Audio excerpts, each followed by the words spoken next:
Ang Magnolia Hotshots ay madadagdagan na ng draft pick dito sa darating na draft, lalo na at makukuha na raw nila yung nasa Titan Ultra.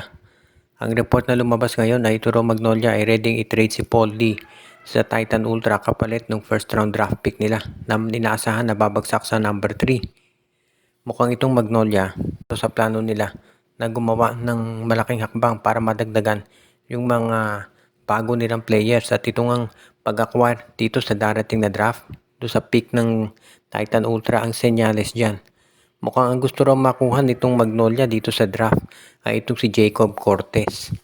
So point guard ang kukunin daw ng Magnolia, hindi big man. Dahil mukhang ang balita ang Magnolia may maa-acquire na ibang big man sa pamamagitan ng trade.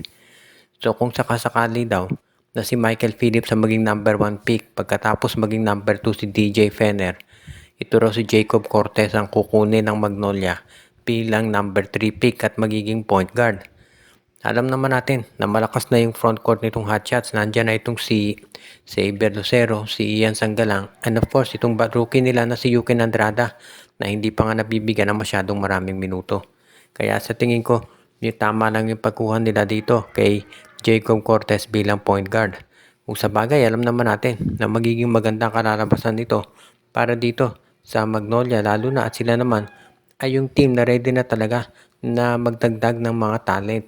At ito si Jacob Cortez, napatunayan na niya na mahusay siyang player at yung laro nito, sa tingin ko bagay sila magkatandem ni Jerome Lastimosa. Kaya pwede talaga yan dito sa Magnolia.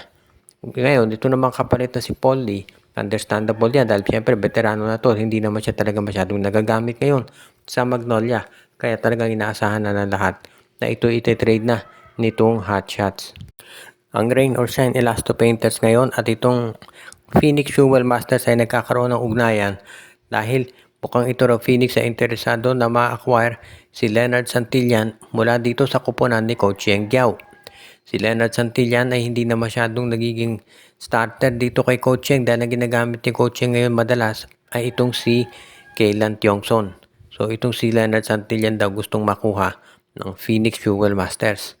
Kapag nakuha nila itong si Santillan, magiging mas maganda ang itatakbo ng roster nitong Phoenix Fuel Masters, lalo na at alam naman natin na siguradong magagamit ng husto itong si Santillan. Kaya naman sa tingin ko siya talaga yung pupwede dito sa kanilang lineup.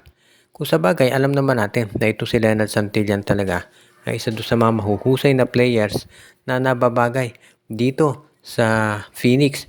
Lalo na at nagkakaroon sila ng revamp para kumuha ng mga pupwedeng maisama dito sa kanilang lineup. Si Santillan kasi pwede yan dito sa bagong approach na gagawin ni Coach Charles Chu at yan ang dahilan kung bakit siya ay gusto nilang makuha ngayon. Alam din natin na itong Phoenix Fuel Masters naman ay seryoso dito sa plano nila na kumuha pa ng mga additional talents. Kaya naman sa tingin ko, pwede talaga na ito'y magawa nila. As it is, alam naman natin na magiging madali lang itong trade na to lalo na at marami namang assets itong Phoenix Fuel Masters at itong Rain or Shine. So itong trade para kay Santillan, pwede pa yung matagdagan ng iba pang mga players. Depende na lang kung ano yung mapagkasusunduan ng dalawang panig.